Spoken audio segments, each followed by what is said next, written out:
Coming to you from the Tar Heel State, this is the Carolina Commercial Real Estate Connection, bringing you industry insights and hot takes from Carolina real estate experts, helping you begin, grow, and scale your commercial real estate portfolio. And now your hosts, Tony Johnson and Cameron Pearson.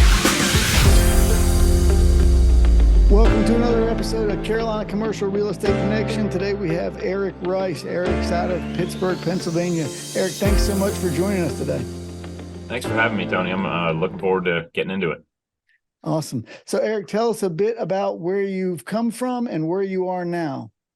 Sure. Yeah. So I, kind of post-college, I was in a biology degree, went to move down to South Carolina. So not too far from you. And I was a wildlife biologist for several years, really enjoyed that. And then wanted to get more into the business world. So moved up to DC, got my residential real estate license, started kind of selling a bunch of residential properties up there with a partner that had already been established in that market. That was pretty key at the time because we were kind of at the height of the 08-09 recession there. And so it was a tough real estate market to enter, but we were fortunate. We had a bunch of large national lenders as clients. And so we ended up selling quite a few of their foreclosures in addition to kind of our regular business. After that point, I worked in DC until about 2012 and then moved back to Pittsburgh. We were ready to have a family, my wife and I. And so we moved back to Pittsburgh, the outside of the city, but still in the region, get closer to friends and family.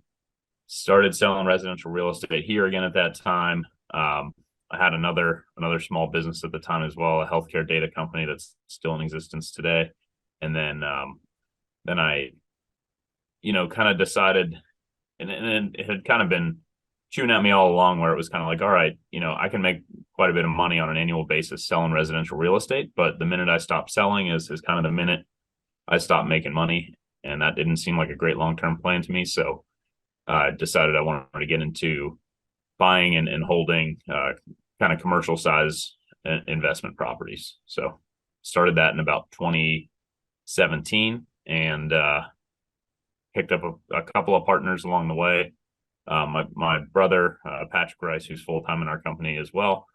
At that time, we joined forces, and then shortly thereafter, our third partner, Rice Pegher, who's a friend of ours and local to our area as well, joined in. So there's three partners in the current company, Rice Pegher, and we own somewhere in the neighborhood of 150 doors or so, and that is mixed between larger commercial spaces and apartment units.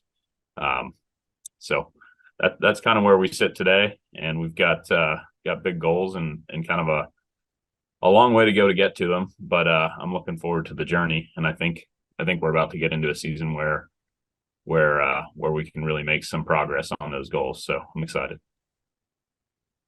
Wow, there's a lot to pack into that. That's fantastic. All right. So as far as the family, I love family as well as everything else. So when you moved in 2012, you got married around then? Is that when you guys got married? Yeah. So my wife and I actually met when we were living down in South Carolina. She was teaching in Charleston and I was a biologist on Keel Island, just south of Charleston. And we met down there. She was from Pittsburgh. I was from Pittsburgh. And we moved up to DC together.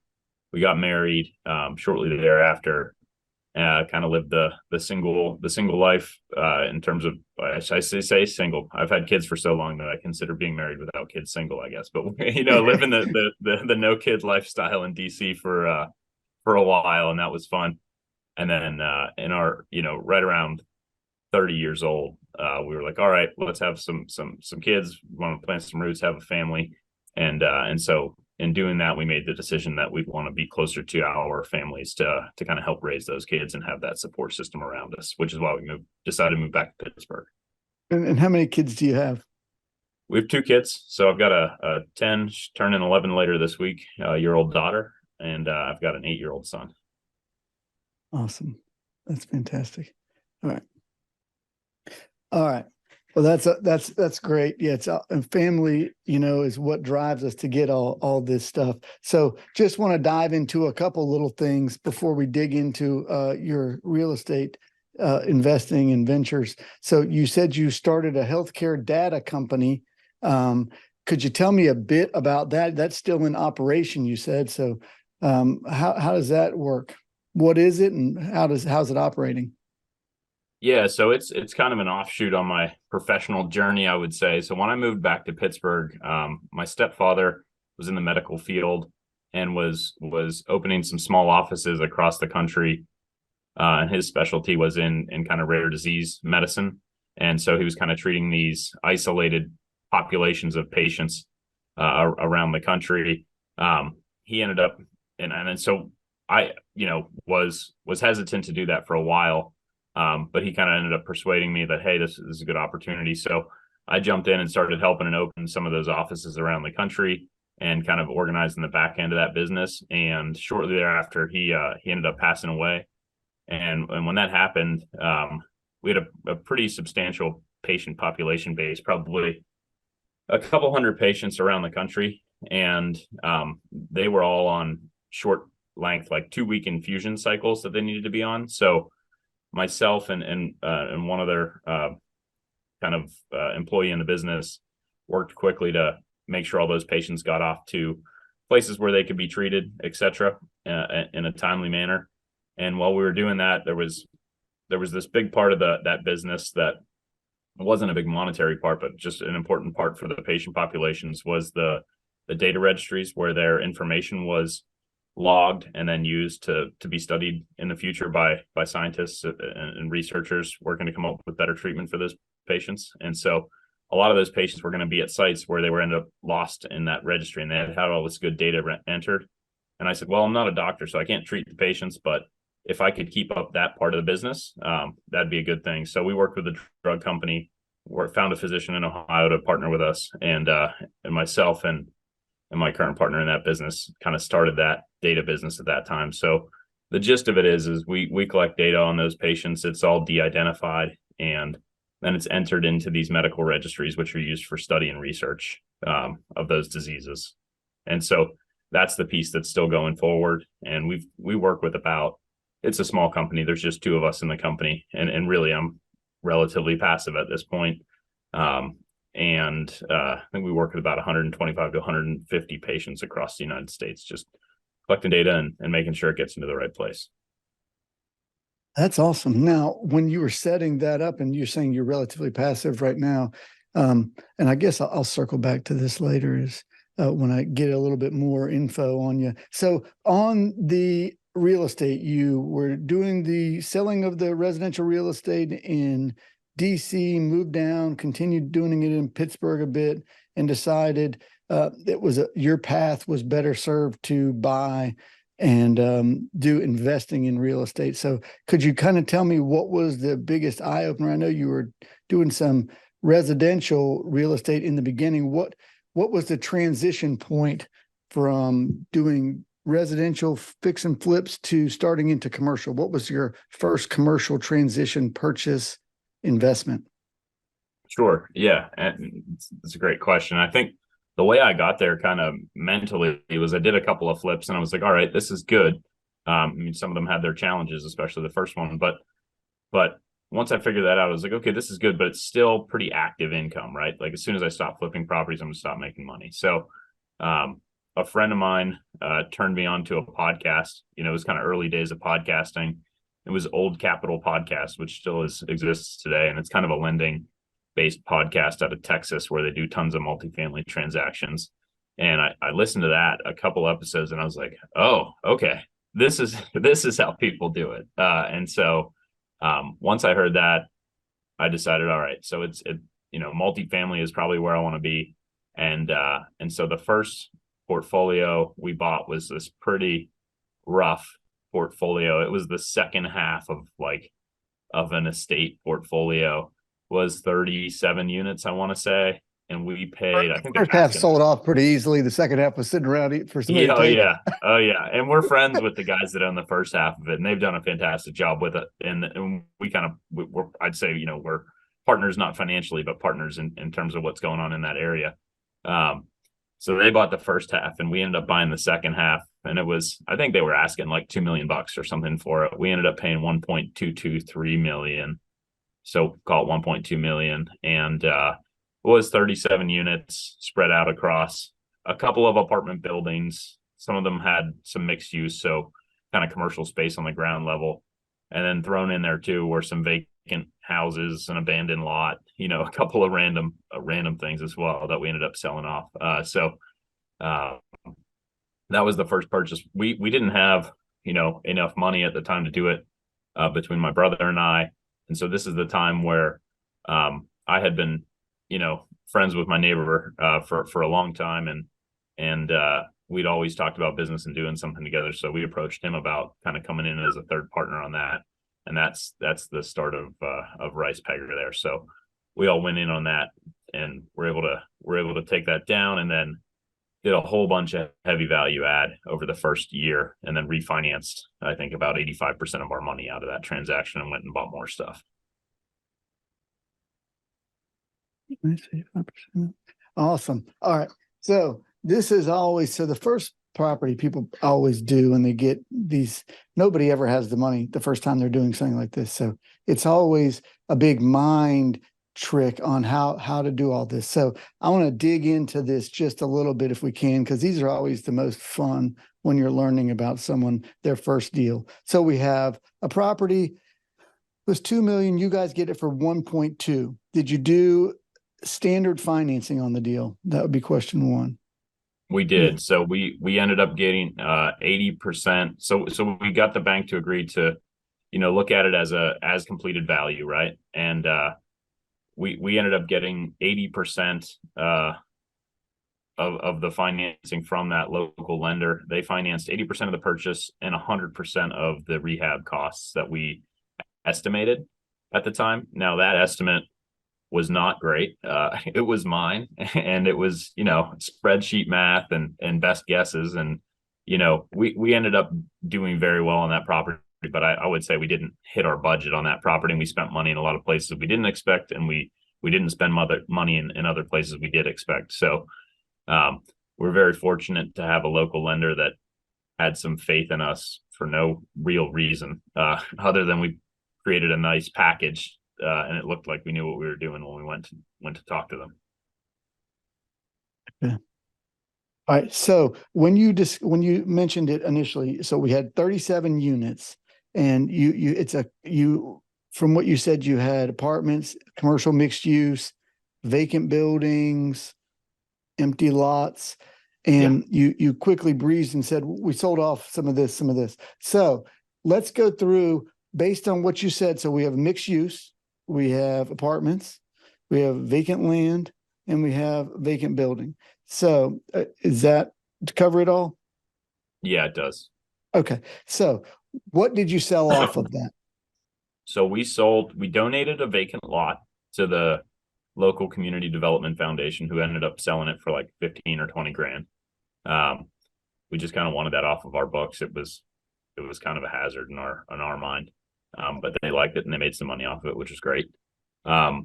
We sold a parcel with a vacant house, really two vacant houses on it, to a local guy that we had been introduced to that had done some rehabs on some single family stuff.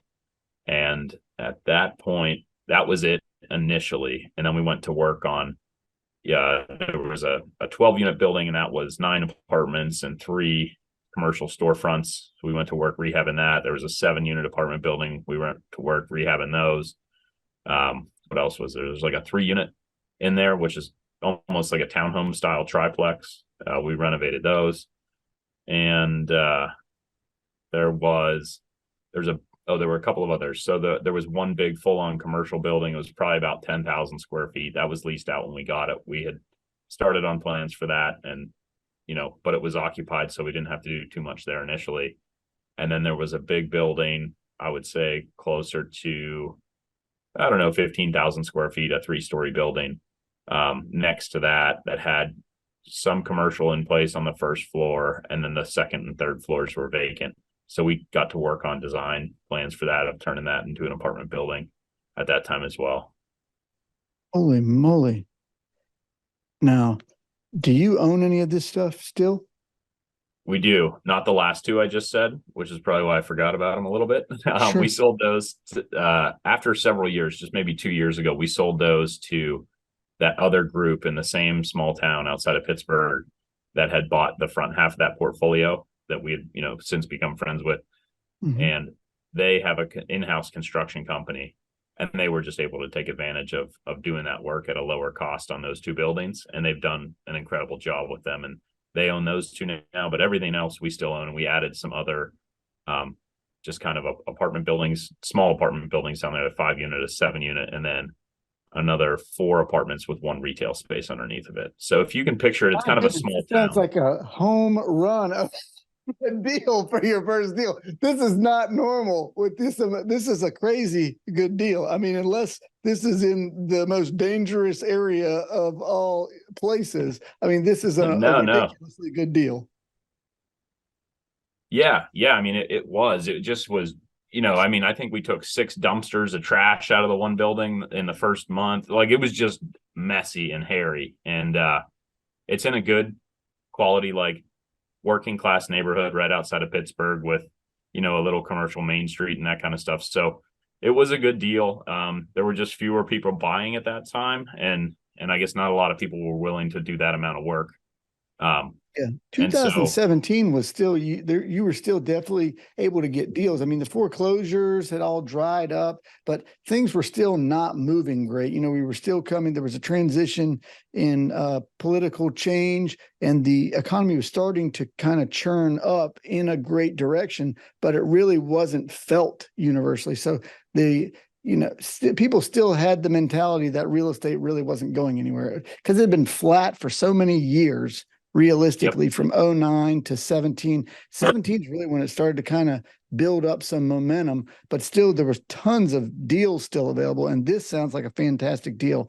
If you could, without getting too in depth, how did your return look? So where's your cost basis on this project? You refinanced 85% out, you said. Now, was that including all these changes, or was that just after you rehabbed it?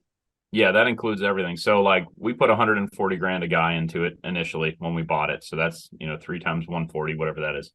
And we 11 months or 12 months later, we refied out of it, and we each took whatever 85% of 140 is, 115 grand or something like that out per person. So our basis remaining in that is incredibly low.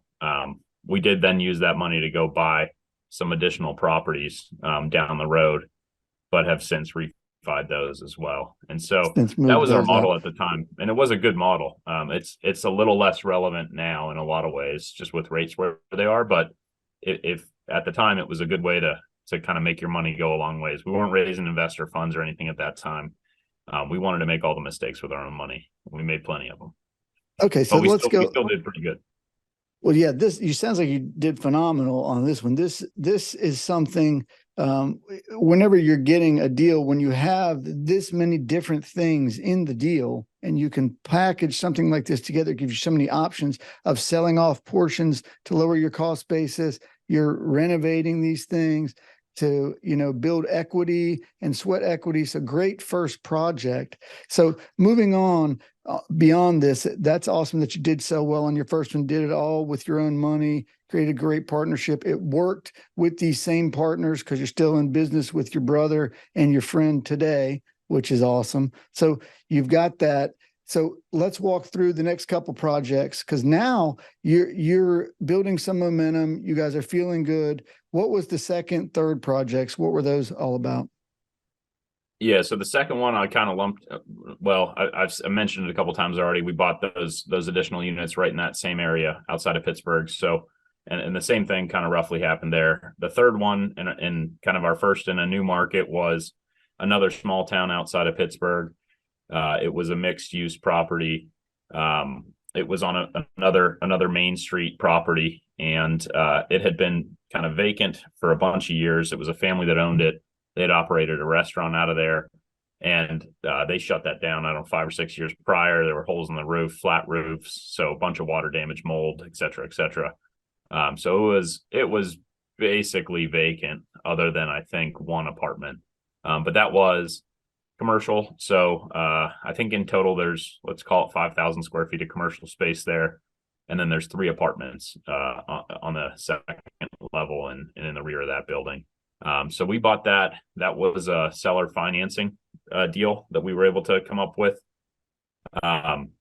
The purchase price on that was, I think, $335,000. It was a great deal. It needed quite a bit of work, obviously. I again kind of walked that, came up with the general renovation budget there, and we were able to buy that with, I think, about 8% down on that project, and the seller held the note for the rest of it. And then we went out and got some commercial, kind of more standard commercial lending money to do our rehab there. But the finished product there is, we've got a restaurant tenant that's been in that space since we completed it. We've got a kind of an art studio space that's been in the other commercial space. And then those 3 apartments have obviously been renovated and rented since we completed that. So that one's been a really great project for us. And I think our total budget into that was, we were able to do all that for about $185,000 or $185 to $200K. All right. And so how did you find this property? So was it on market or off market? It was, the borough that's located in, Zelian-Opal Borough, north of Pittsburgh.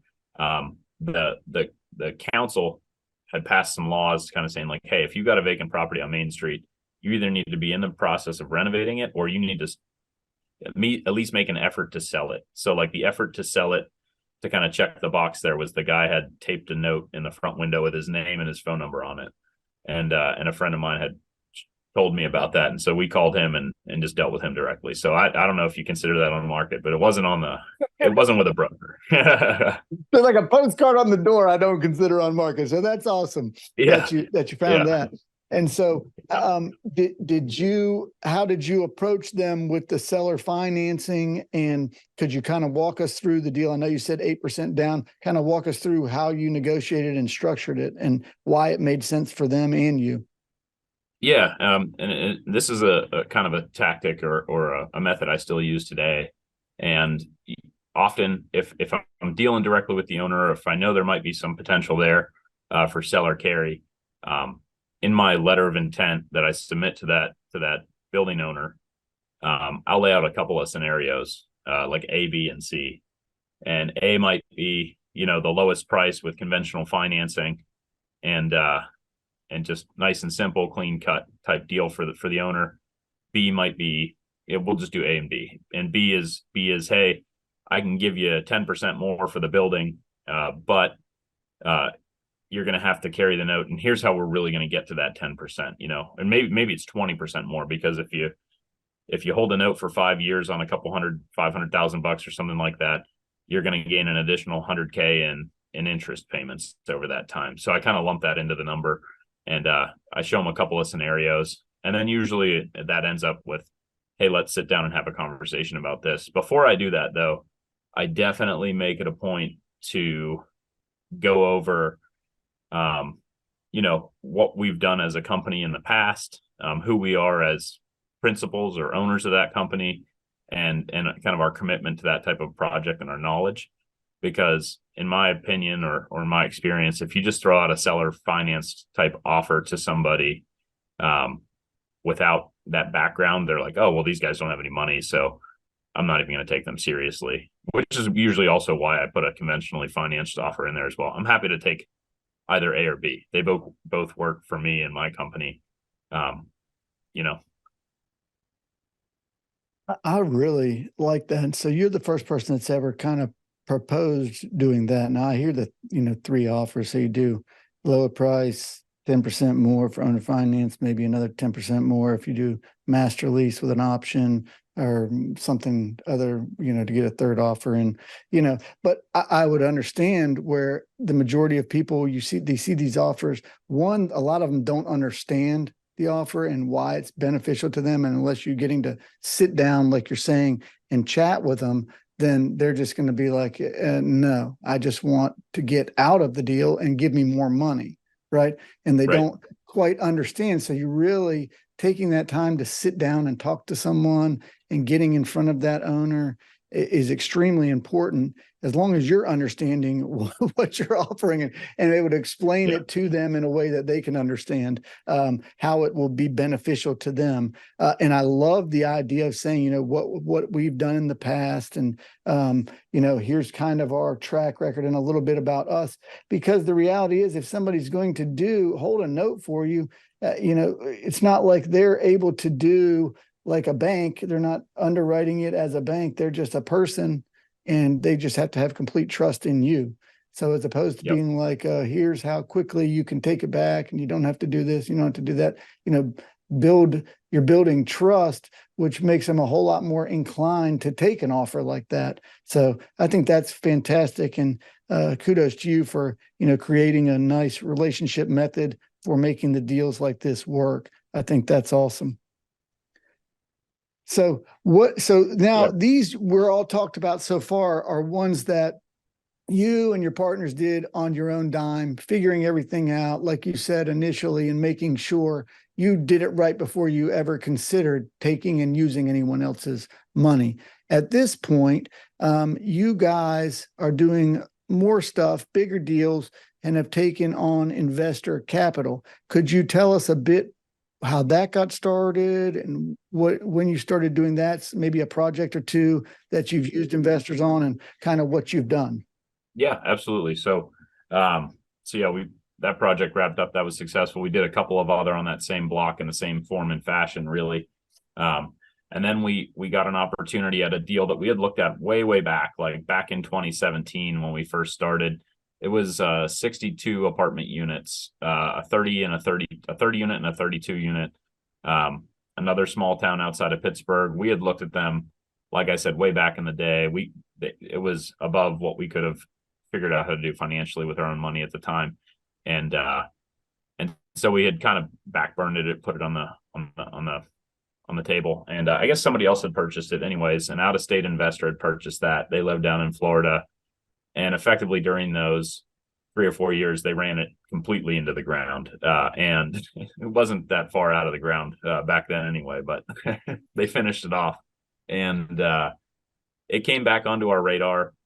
We went and toured it again. At that point, I think they were representing about 60% occupancy on the units. And I think in reality, when we toured it, it was probably closer to 30% occupied, and probably 10% of them were paying.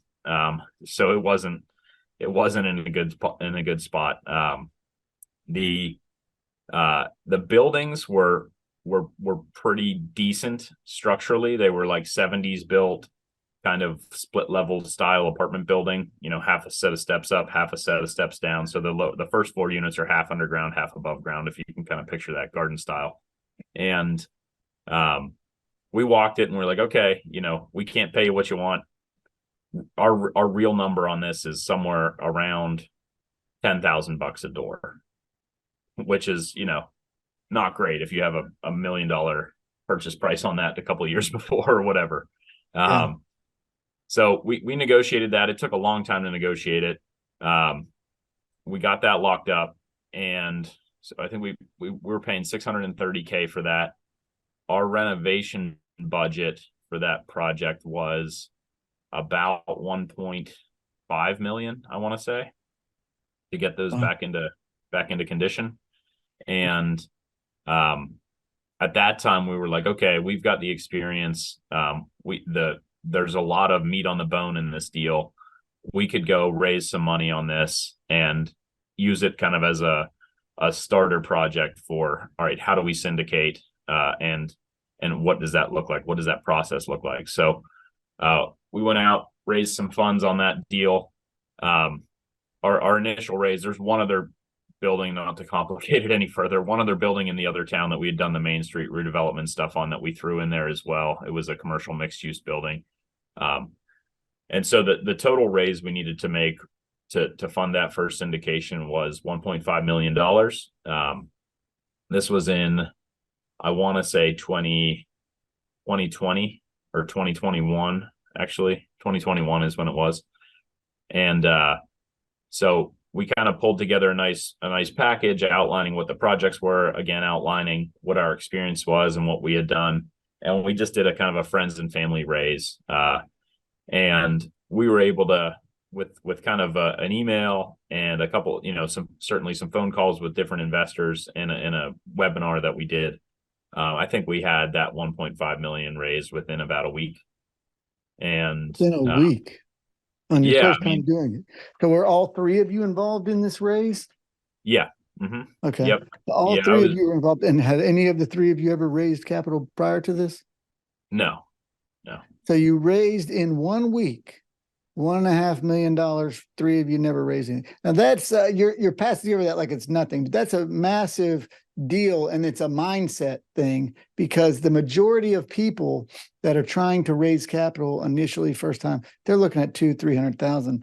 And I'm of the mindset, and it sounds like you and your group is of the mindset that you're only limited by where you're limiting your own beliefs. So to go out there and raise capital the first time, 1.5 million in 1 week, obviously the market was much better. I don't want to pass over that. And it's, it'd be more difficult to do that in the same environment as it is now, but to just still tackle that and do that and create the comfort level for people to invest that much money in you in 1 week through doing a webinar and doing it with friends and family. Congratulations to you and your team. That's awesome that you guys had the mindset to do that. And congratulations to you, because this is how you get somewhere in life. You're a take action type of person.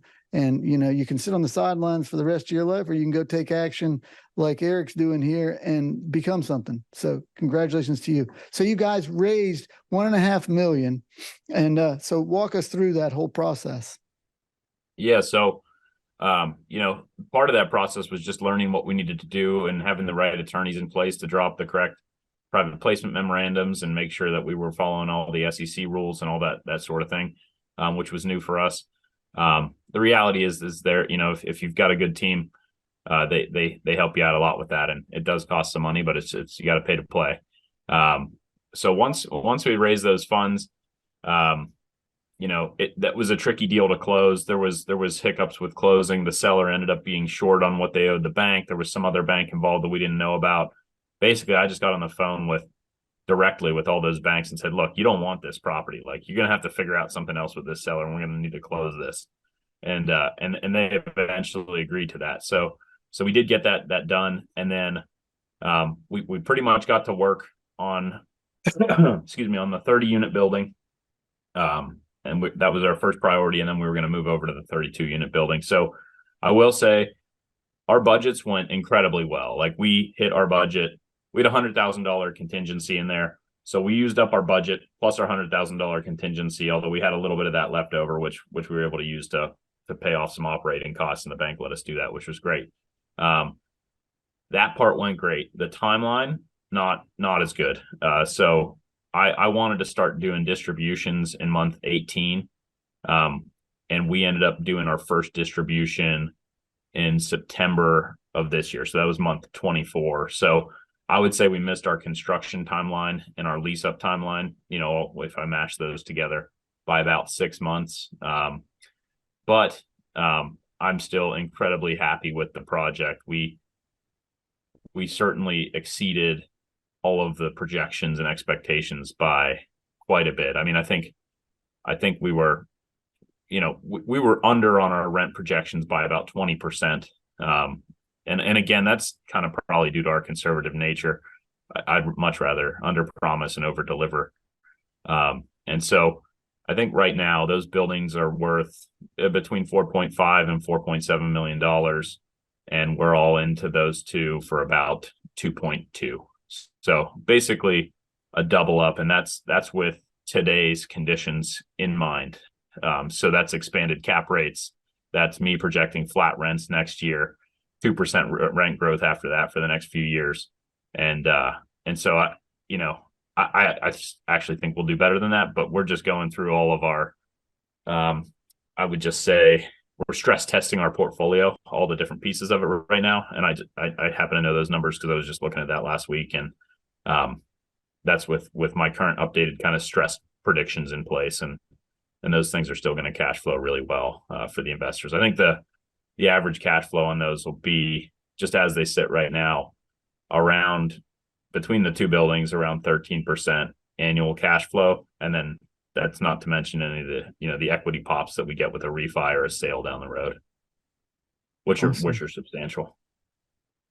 All right. So for a couple of things I want to touch on. One, so to hit your budget, the timeline is understandable. So anybody that's in construction or in building, has been in building from 2020 through now, hitting a timeline is extremely difficult. You have to be agile. Me as a contractor, I'm able to manipulate timelines a little bit, but the biggest thing you cannot manipulate is availability of material. So if you've got a certain electrical panel or a certain HVAC unit, you cannot manipulate because you can't get it. So, and if an engineer specifies something and you can't get an as equal, then you have to wait. So either you get something, the engineer to modify something, or you're going to be waiting. So the timeline is understandable 100%, but to go in the timeline that you were, when there have been a lot of people making a lot of mistakes, you guys must have been really diligent on your underwriting to make these things turn out as they have. So that's great. Now, I wanted to understand, if you're hitting timeline, this close to timeline, plus you're hitting budget, do you have a good relationship with a GC that you're working with? Because these are big renovation projects that you're working. Have you worked with the same contractor over and over again, or are you bidding them out? How are you doing that? Yeah, we do a little bit of both. That, in this particular case, that was a contractor we had worked with on 2 or 3 projects just prior to. We had a great working relationship with them. We did bid this out. We did eventually go with the guy that we knew already and had a good relationship with. He was certainly instrumental in making that happen. There was a lot of things that were less than 100% defined on this project when we started. And, he made it happen on his end to get the final products to where we needed to be, which turned out really, really well. They're great apartments. So having that relationship with that contractor was, effectively the way that project got done. Without that relationship and trust on both sides, it wouldn't have come together. We also had help from the local municipalities there. They're 2 neighboring boroughs right next to one another. And we went and kind of met with the code official, the police chief, etc. when we initially started this, told them what we were doing, and, got their full support, got them on board. And, they made sure there wasn't much red tape in the way for us. And they even ended up paving a couple of roads around each of these projects for us as we completed them to kind of finish them up. And that was just helpful from a long-term curb appeal standpoint too. And just for the residents that live there, they've got a nice street to drive in on and access their parking lot from and everything. That's awesome.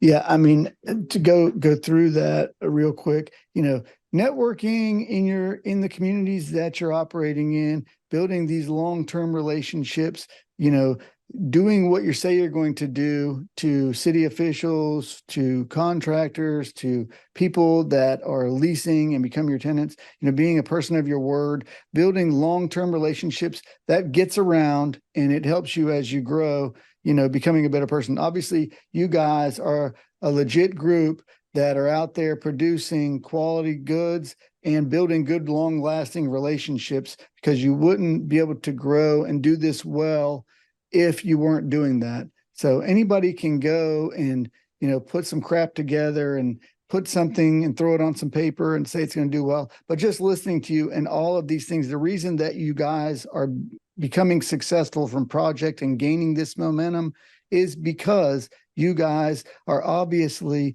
networking around, building solid relationships, and being a person of your word. So awesome. Congrats to you guys for that. Thank you. Yeah, I appreciate it. And, every project gets a little bit better. Every budget hopefully gets a little bit better. I had missed some other budgets prior to that pretty substantially. So that was a big win for us to kind of come in on budget on that one. And we've got a couple projects going on right now that I hope we can replicate that on. So yeah, well, type of take action type of person, that's the way you do it. So have you ever taken any of these, I'm big time into these Colby, Clifton Strengths, culture surveys or anything like that? Do you ever take any of those? Kind of identify yourself?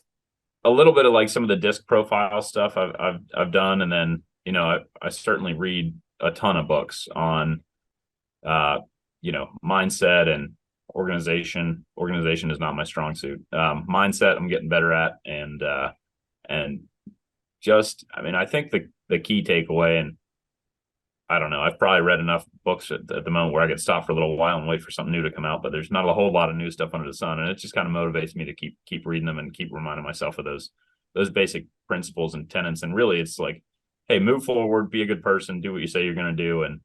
And things usually go pretty well. That's been a good way to look at it for me. Yeah. And so it sounds like you're more the visionary type of guy, and in your group. And I'm assuming maybe your brother's more of the analytical type of person in your group. Is that accurate?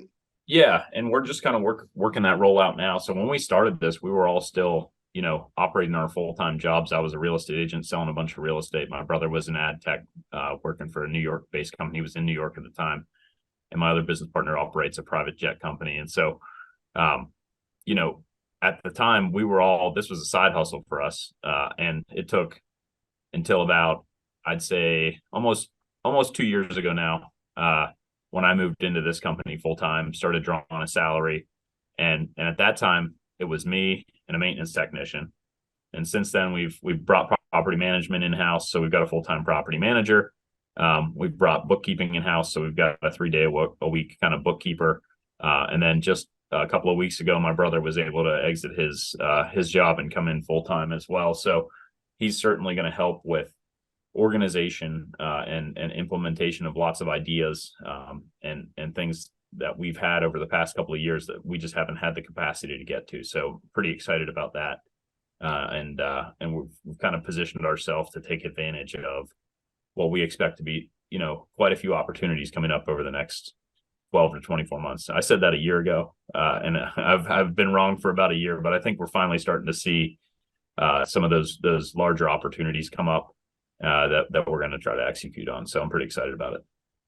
That's awesome. So if people wanted to get in touch with you to find out more about your offerings, or just discuss with you real estate, or how they could potentially get involved with you guys, what's the best way to reach out to you? Yeah, I appreciate that. And I'm always happy to jump on a call or shoot some emails back and forth. I love analyzing deals, talking about real estate. So, don't be bashful to reach out if you're listening to this. Best way to get a hold of me is Eric at ricepeghercapital.com, spelled RICEPEGHER capital.com.